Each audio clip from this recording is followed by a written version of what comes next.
ప్రభువునందు ప్రియ దేవుని బిడ్డలారా, నేటి వాక్య ధ్యానం కొరకు సహకారం ఇచ్చిన కుటుంబము మసీదుపాడు గ్రామము నుండి కొసనం మేరమ్మ గారు సహకరించారు. కృతజ్ఞతగా సహకారం పంపారు. తల్లిగారికి ప్రత్యేక వందనాలు. ప్రార్థన చేసుకుని వాక్య ధ్యానానికి వెళదాం. మమ్మను మిక్కిలిగా ప్రేమిస్తున్న తండ్రి, వందనాలు, స్తోత్రాలు. నేటి వాక్యం ద్వారా మాతో మాట్లాడండి. కొసనం మేరమ్మ గారిని, కుటుంబ సభ్యులను ఆశీర్వదించండి. మీ కృపలో యేసే పరిష్కారానికున్న ఆర్థిక అవసరతలు పరిపూర్ణంగా తీర్చండి. యేసు నామమున ప్రార్థిస్తున్నాము తండ్రి, ఆమెన్. ప్రియమైన దేవుని బిడ్డలారా, మీ ఆత్మీయ జీవితాలు ఏ విధంగా ఉన్నాయి పరిశీలించుకుంటున్నారా? ప్రభువు రాకడ సమీపిస్తున్నది. ప్రవచనాలు నెరవేరుతున్నాయి. అపాయకరమైన దినాలు, అంత్య దినాల్లో పౌలు తిమోతికి చెప్పినటువంటి విశేషాలన్నీ నెరవేరుతున్నాయి. ఆత్మీయ జీవితం పట్ల ప్రత్యేక శ్రద్ధ వహించడం ప్రారంభించండి. ప్రార్థన అత్యధికం కావాలి.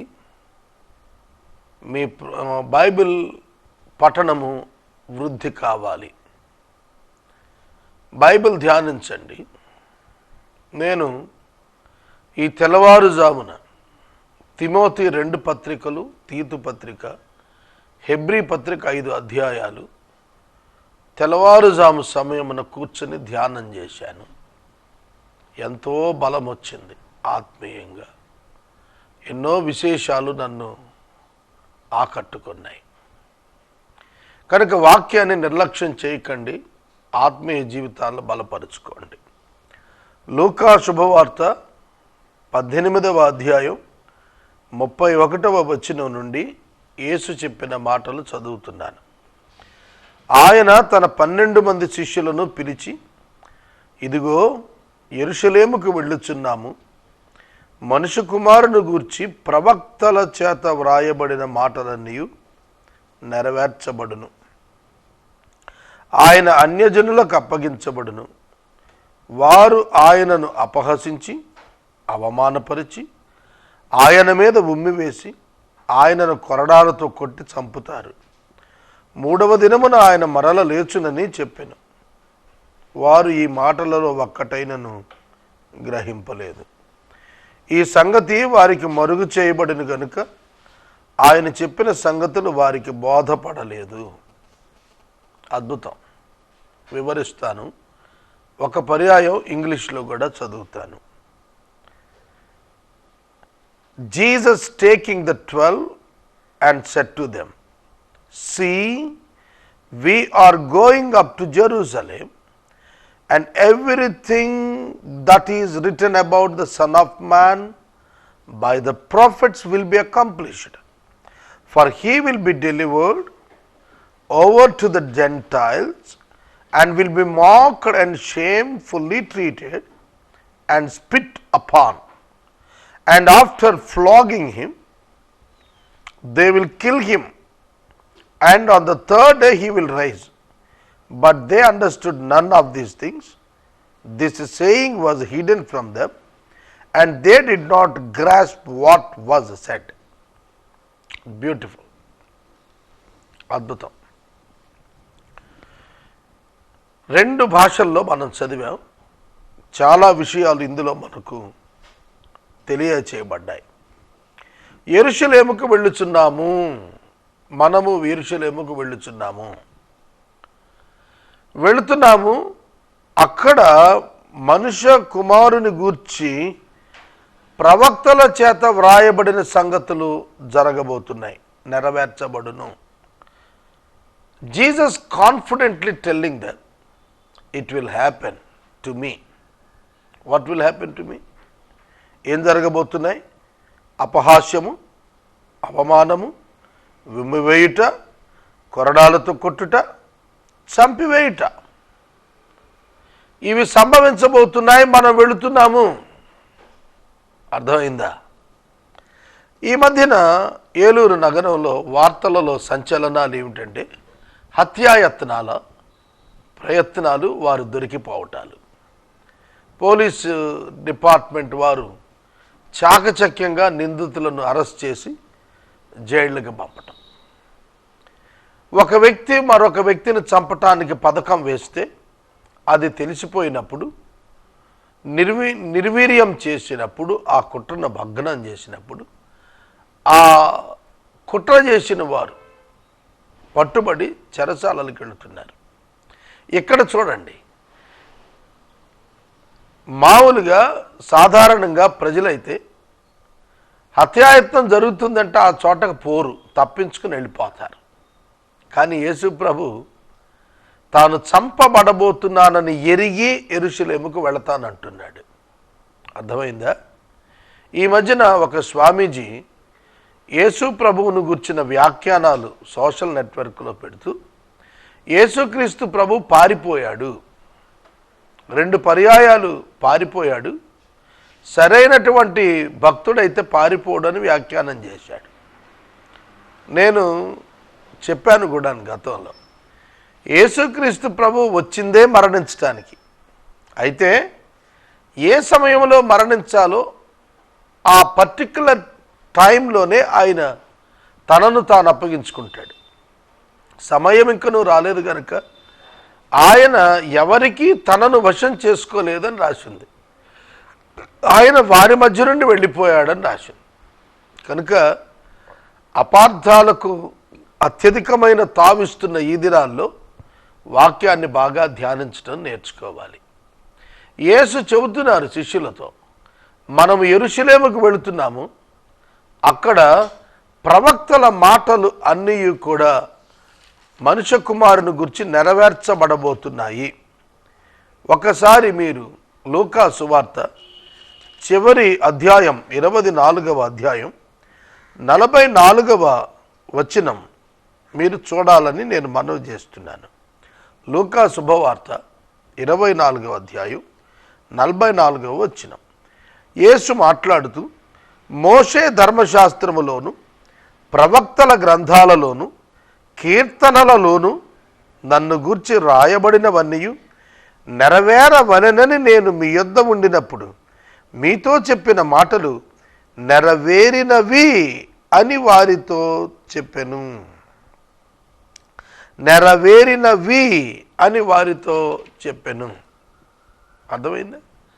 ప్రవక్తల గ్రంథాలు ఏవైతే యేసును గురించి చెప్పాయో అవి నెరవేర్చబడుటకు ఆయన యెరూషలేముకు వెళుతున్నాడు. That was the plan of God for him. ఆయన కొరకు అది దైవ ప్రణాళిక. దానిని గుర్తెరిగి ఆయన ముందుకెళ్తున్నాడు.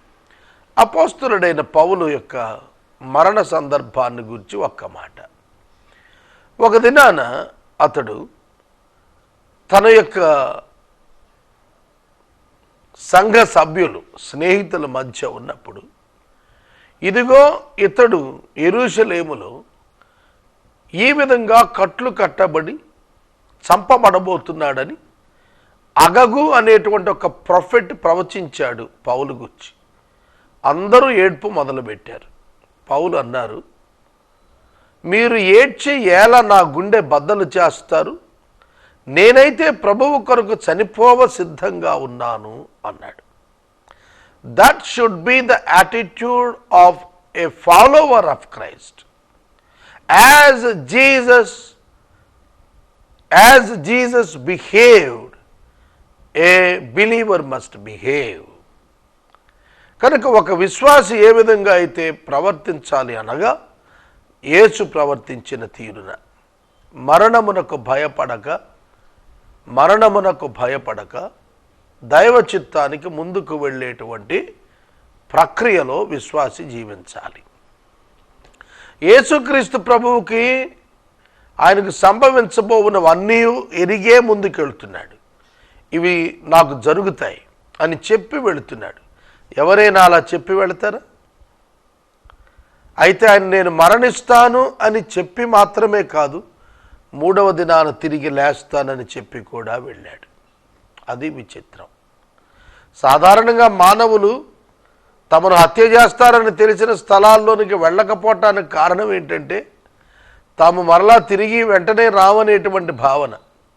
కానీ యేసుక్రీస్తు ప్రభువారైతే 3వ దినాన తాను తిరిగి లేస్తానని ఆయన ముందస్తుగానే ప్రకటన చేశాడు. యోహాను సువార్త 13వ అధ్యాయంలో 4వ వచనాన్ని కనుక మనం చూస్తున్నట్లయితే చాలా స్పష్టంగా యేసు యొక్క మాటలలోనే మనం గమనించగలుగుతాము. తండ్రి తన చేతికి సమస్తము అప్పగించెను అనియు, తాను దేవుని యొద్ద నుండి బయలుదేరి వచ్చి తిననియు, దేవుని యొద్దకు బయలుదేరవలసి ఉన్నదనియు యేసు ఎరిగిన వాడై, తనకు సంభవించబోవునవి యేసు ముందుగానే ఎరిగినటువంటి వాడై, ఆయన తన యొక్క శిలువ కొరకైన ప్రయత్నాలను ప్రారంభించాడు. యోహాను సువార్త 18వ అధ్యాయంలో 4వ వచనాన్ని మనం చూస్తున్నప్పుడు, యేసు తనకు సంభవించబోవునవన్నీ ఎరిగిన వాడై వారి యొద్దకు వెళ్ళి మీరెవరిని వెదుగుచున్నారని వారిని అడిగిన. తనకు సంభవించబోవునవన్నీ యేసు ఎరిగి యెరూషలేముకి వెళ్ళాడు. తనకు క్షణాల్లో సంభవించబోవునవన్నీ ఎరిగి ఆ బంట్రోతుల దగ్గరికి వెళ్ళి తనను తాను అప్పగించుకున్నాడు. నేనే నజరేయుడైన యేసును అని చెప్పి మరీ వాళ్ళు పట్టుకునేటట్టుగా చేసుకున్నాడు. గ్రహించండి, యేసు వచ్చినటువంటి ఉద్దేశం శిలువపై తన ప్రాణాన్ని పెట్టడం. యేసుక్రీస్తు ప్రభువును గుర్చి పాత నిబంధన ఛాయారూపకంగా చెప్పినటువంటి సత్యములు అన్నీ కూడాను లేవియా కాండంలో ప్రధాన యాజకుడిగా ఉన్నవాడు చేసేటువంటి విధులు నిర్గమకాండంలో మోషే ద్వారా చెప్పబడ్డాయి. ఈ మోషే భక్తుడు చెప్పిన ప్రధాన యాజకుడు లేవి యొక్క గోత్రంలో పుట్టి అహరోను యొక్క క్రమంలో వచ్చి ఛాయారూపంగా యూదా గోత్రంలో పుట్టబోతున్న క్రీస్తుకు, నిరంతర యాజకత్వాన్ని నిర్వహించబోతున్న క్రీస్తుకు ముంగొత్తుగా వారు ప్రకటించబడ్డారు. యేసుక్రీస్తు నిరంతర ప్రధాన యాజకుడు. ఆయన మరలా పునరావృతం అయ్యేటువంటి బలులు ఇవ్వక ఒక్కసారే సంపూర్ణ కాలానికి సరిపడినట్లుగా తాను జీవించువాడై ఉన్నాడు కనుక తన స్వరక్తాన్ని హస్తకృతం కాని ఆలయములో అనగా పరలోకంలో స్వయాన దేవుని ఎదుట సమర్పించటం ద్వారా ఆయన మనకు ప్రధాన యాజకుడయ్యాడు. కనుక యేసు ప్రధాన యాజక ధర్మం నిర్వర్తించవలసి ఉన్నది. అనగా మానవులకు దేవునికి మధ్యవర్తిగా ఆయన దేవుని మానవులకు, మానవులను దేవునికి సమాధానపరచటం కొరకు తన స్వరక్తం చేత తాను బలియాగాన్ని చేయబోతున్నాడు. అది ఇక్కడ శిష్యులతో చెప్పాడు. ఇంత గొప్ప వేదాంతం, థియాలజీ వాళ్ళకు అర్థం కాలేదు. ఎందుకంటే వారికి అది మరుగు చేయబడింది. ఇవాళ నేను చెబుతున్నాను, దేవుడు చాలా సంగతులు మనకు మరుగు చేసి ఉంచాడు.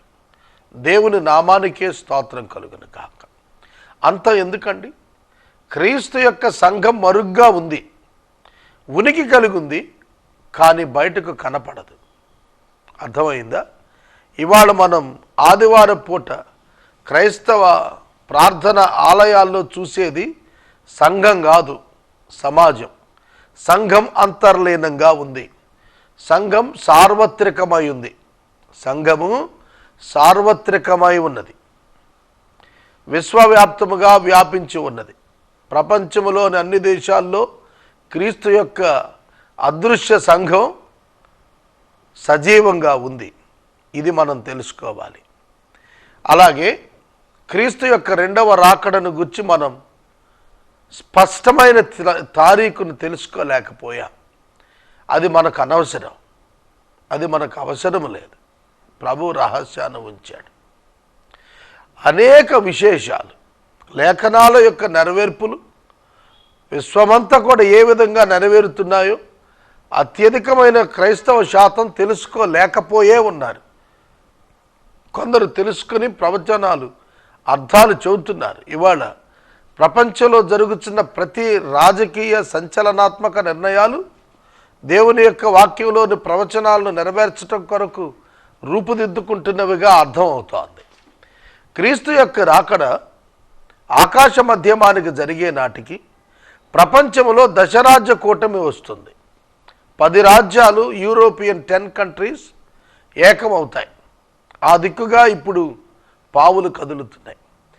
సింగిల్ కరెన్సీ వస్తుంది.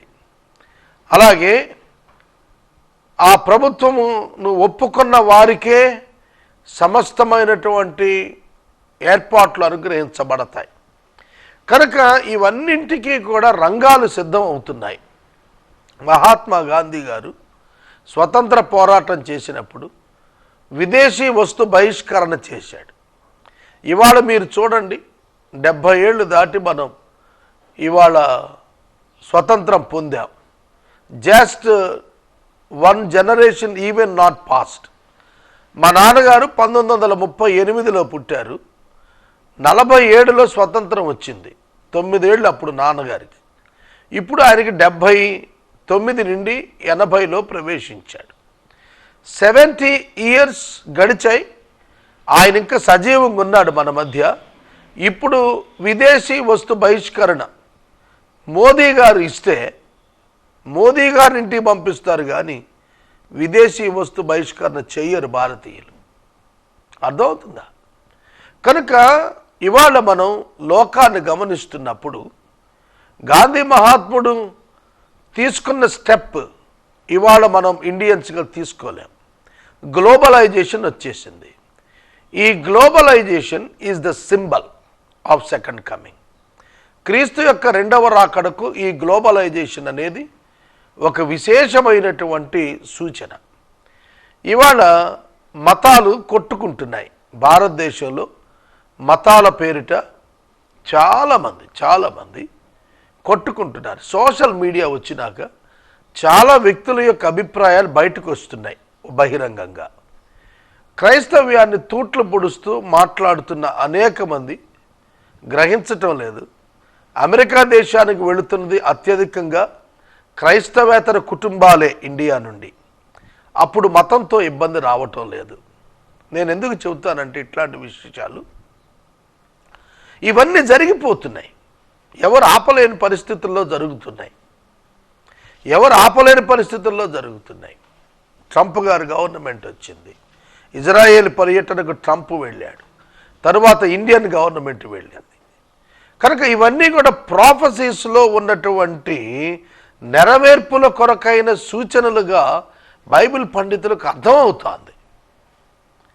ప్రియమైన దేవుని బిడ్డలారా, దేవుడు తన యొక్క బిడ్డలకు వాక్యము యొక్క ప్రవచనాలు గ్రహించేటువంటి కృప ఇస్తున్నారు. మనము ఈ దినముల అంతమందు ఉన్నాము అంటానికి అనేకమైన నెరవేర్పులు మనము చూడగలుగుతూ ఉన్నాము. ప్రజలను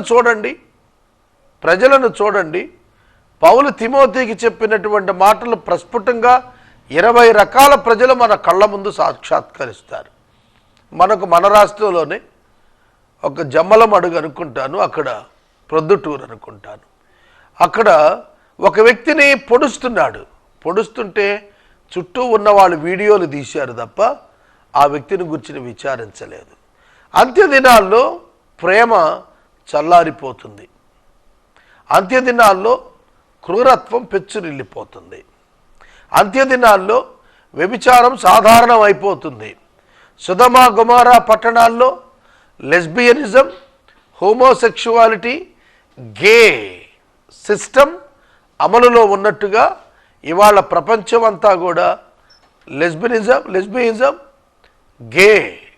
గేస్ విస్తృతంగా వ్యాపించి ఉన్నారు. ఆల్కహాల్ కామన్ అయిపోయింది. గవర్నమెంట్ ఆల్కహాల్ ప్రమోట్ చేస్తుంది. అర్థమవుతోందా? ఆల్కహాల్ని గవర్నమెంట్ ప్రమోట్ చేసే దౌష్ట్యానికి దిగజారాల్సి వచ్చింది. అర్థమవుతుందా? ఇండిపెండెంట్ కంట్రీస్ ఎక్కువ అయ్యాయి. స్వతంత్ర దేశాలు తమంతట తాము ఎవరినైనా ఎన్నుకునేటువంటి స్వాతంత్రం వారి చేతుల్లో వారికి వచ్చింది. ఇవన్నీ చూస్తున్నప్పుడు క్రీస్తు రాకడ కొరకును సువార్త వేగంగా లోకంలో ప్రసారం అవటానికి కారణాలు ఏర్పడ్డాయి. ఇవాళ యేసుక్రీస్తుని గురించినటువంటి సువార్త మనుషులు వెళ్ళే చెప్పక్కర్లేదు. మీడియా వెళుతోంది, ప్రసారాలు వెళుతున్నాయి. ప్రతి ఆండ్రాయిడ్ ఫోన్లో సువార్త ప్రకటనకు అవకాశం ప్రతి వ్యక్తికి చోటు చేసుకుంది. ఈ విధంగా మనం ఆలోచన చేస్తున్నప్పుడు వాక్యములో చెప్పబడినటువంటి ప్రవచనాలన్నీ కూడా ప్రభు రాకడ కొరకు నెరవేరుతూ వస్తున్నాయి. ఆయన రెండవ రాకడ సమీపిస్తోంది. కృపాకాలం ఇంకెంతకాలం ఉంటుందో అర్థం కావటం లేదు. అంజూరపు చెట్టును చూడండి, అది చిగురించినప్పుడు మనుష్య కుమారుని యొక్క రాకడ ఉంటుంది అని అన్నాడు. అంజూరపు చెట్టు ఇశ్రాయేలు రాజ్యానికి పోలిక. క్రీస్తు శకం 70వ సంవత్సరంలో ఇజ్రాయేలు ప్రపంచ పటంలో లేకుండా పోయింది. 1948 మే 14వ తారీఖున ఇది ఒక రాజ్యంగా ఏర్పడింది మరలా. ఆ దినమున పుట్టినవాడు మరణించక మునుపు ప్రభువు వస్తాడని ఒక అవగాహన ఉన్నది బైబిల్ పండితులలో. 1948లో పుట్టినవాడు దీర్ఘాయుష్కుడైతే 80 ఏండ్లు, దీర్ఘాయుష్కుడైతే 80 ఏండ్లు మనం లెక్కించిన సమీపానికి వచ్చేస్తున్నాము. ప్రభు రాకడకని అర్థం అవుతోంది. ఒకవేళ మోషే వలె 120 ఏళ్ళు ఎవడైనా బతికితే నాట్ లెస్ దాన్ 50 years మనం సమీపానికి వచ్చేస్తున్నాము. క్రీస్తు రాకడకు సమీపానికి వస్తున్నాము. మనుషుల మీద మనుషులు లేస్తారని వాక్యం చెప్పింది. ఇవాళ ప్రపంచ దేశాల్లో తీవ్రవాదం ఆ విధంగానే లేచింది. పేపర్ తిరగేస్తే ఎక్కడో ఒక చోట మనుషులపై మనుషులు లేచి చంపేస్తున్నారు. అనేకమైనటువంటి మతశక్తులు తయారయ్యాయి. అన్ని మతాలలోనూ అంతర్యుద్ధాలు జరుగుతున్నాయి. వీటన్నింటి యొక్క సారం ఏమిటంటే యేసు రాకడ సమీపించింది అని అర్థం. వాటిని గ్రహించిన వాడు ధన్యుడు, వాటిని గ్రహించిన వాడు ధన్యుడు. ఇవాళ ఎంబీబీఎస్ సీటు 1,50,00,000. ఇవాళ ఎంబీబీఎస్ సీటు 1,50,00,000. వాళ్ళు ప్రైవేట్ హాస్పిటల్, కార్పొరేట్ హాస్పిటల్ పెట్టుకుంటే అది కొండ ఎక్కినంతటి వసూళ్లకు పాల్పడతారు. ఇవాళ మనలను మనం పరిపాలించుకోవటంలో వైఫల్యం చెందాం. కాబట్టి క్రీస్తు విరోధి పరిపాలనకు అట్రాక్షన్ ఈజీ అవుతుంది. క్రీస్తు విరోధి యొక్క పరిపాలనకు ప్రపంచ దేశాలన్నీ మొగ్గు చూపటానికి కారణం ఏంటో తెలుసా? లోకంలో ఎక్కడా శాంతి లేకపోవటం, లోక ప్రభుత్వాలు శాంతి సంపాదనలో విఫలమవటం. ఆ ముసుగులోనే క్రీస్తు విరోధి ప్రపంచాన్ని ఆక్యుపై చేస్తాడు. ఇవన్నీ కూడాను వాక్యంలో చెప్పబడినవే నెరవేరుతూ ఉన్నాయి. సహోదరుడా, సహోదరి, క్రీస్తు ప్రవచన పురుషుడు.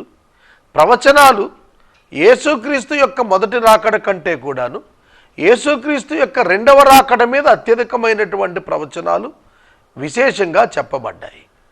యేసు ఆకాశ మధ్యమానికి పెండ్లి మహోత్సవం కొరకు హాజరవుతారు.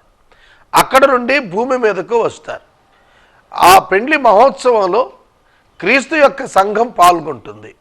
భూమి మీదగా ఆయన అడుగుపెట్టినప్పుడు ఓల్డ్ టెస్టిమెంట్ సెయింట్స్ అందరూ కూడా మృతులలో నుండి లేచి ఆయనను కలుసుకొని ఆయనతో పాటు యెరూషలేములోనికి వస్తారు.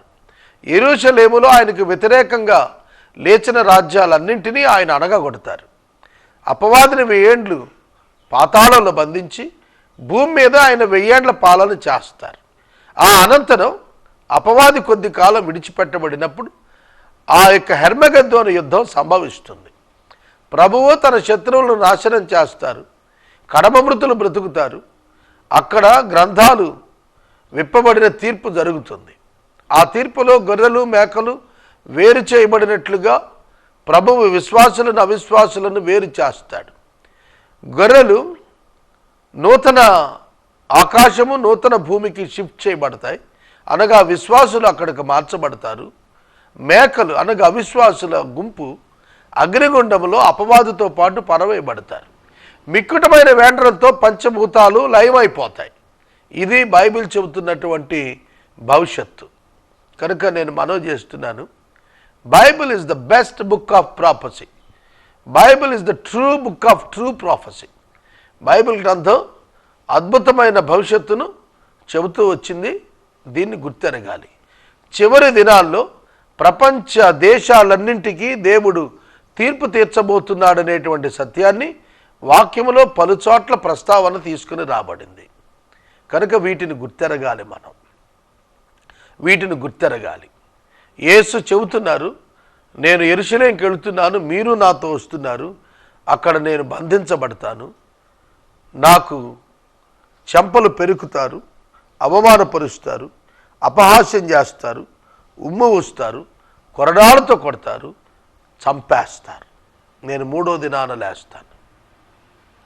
ఏమి సంభవించబోతున్నాయో చెప్పి మరి యెరూషలేముకు వెళ్ళాడు. No fear for death. Death is the purpose for him. మరణం కొరకే ఆయన వచ్చాడు. నా ప్రాణం పెట్టడానికి, తిరిగి తీసుకోవటానికి నాకు అధికారం ఉంది, అందుకే నేను వచ్చాను అని ప్రభువు చెప్పారు. అది నెరవేర్చారు, రక్షణ ఇచ్చారు. ఇంత గొప్ప రక్షణ నిర్లక్ష్యం చేస్తే ఎలా తప్పించుకుంటావు సహోదరి, సహోదరుడా? నిత్య నరకాగ్నికి వెళ్ళటానికి రంగం సిద్ధం అవుతోంది. జాగ్రత్త పడు. ఆత్మీయ జీవితాన్ని భద్రం చేసుకో. పవిత్రంగా బ్రతుకు, పరిశుద్ధంగా జీవించు, నీతిగా బ్రతుకు. అక్రమము, అపవిత్రత నీకు దరిచేరనీయకు. నీ కొరకు ప్రార్థిస్తా. నేటి వాక్య ధ్యానానికి సహకారం ఇచ్చిన కుటుంబం మసీదు పాడు నుండి కృతజ్ఞతగా కోసనం మేరమ్మ గారు, వీరికి ధన్యవాదాలు. ప్రార్థన. మమ్మను మిక్కిలిగా ప్రేమిస్తున్న తండ్రి, ప్రవచనాలు నెరవేరుతున్నాయి, లేఖనాలు నెరవేరుతున్నాయి, గ్రహించుట మాకు నేర్పండి. మేరమ్మ గారు ఇచ్చిన సహకారం బట్టి చక్కటి భవిష్యత్ వాక్యం వారికి చేర్చబడింది. బిడ్డలను ఆశీర్వదించండి. యేసు నామమున ప్రార్థిస్తున్నాము తండ్రి, ఆమెన్. తండ్రి అయిన దేవుని ప్రేమ, కుమారుని యేసయ్య కృప, పరిశుద్ధాత్మని యొక్క అన్యోన్య సహవాసం సదాకాలం మనకు తోడయుండును గాక. ఆమెన్.